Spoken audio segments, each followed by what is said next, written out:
Имам дупка во главата.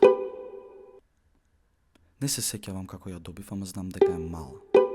Знам дека е точно пола сантиметар и дека е темна, бездна, во која не влегува светлина. Едно утро, како што се чешав, ја приметив. Прво мислев дека е рецка, некоја, и се трудев да ја откорнам, кога делумно ми пропадна прстот внатре.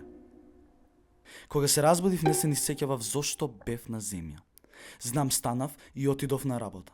Продавницата беше затворена, што значеше дека повеќе и не е четврток. Си ја пофатив главата. Се уште имав дупка. Се упатив кај докторот. Ги стави на очарите, па и уште едни.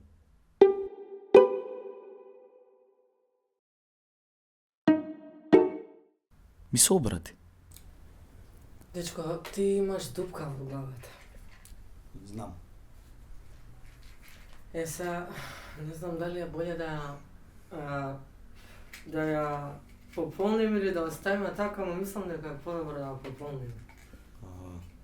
Со што можеме да пополниме? Имаме цименто, имаме гипс, пластика, силикон имаме. Што сакаш? Што ќе се случи ако не ја пополниме? Ако не ја пополниме, иди у музеј таму за черепи со отворени дупки и погледни што ќе се случи.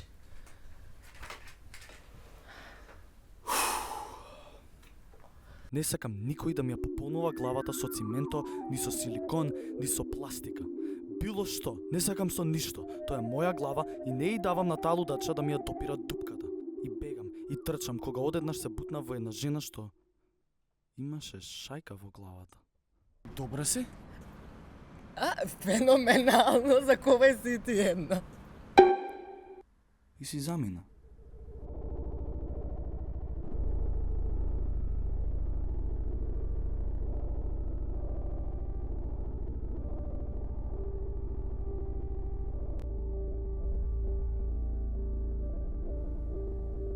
Како помочано кутре завршив пред докторката барајќи шајка во глава.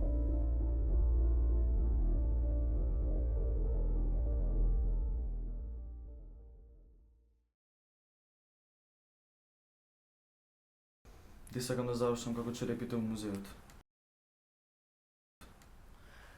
Знам. Ајде да ти ставиме една шајка. Тоа ќе ме поправи.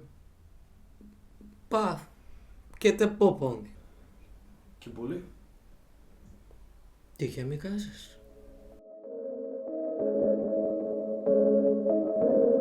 И удри.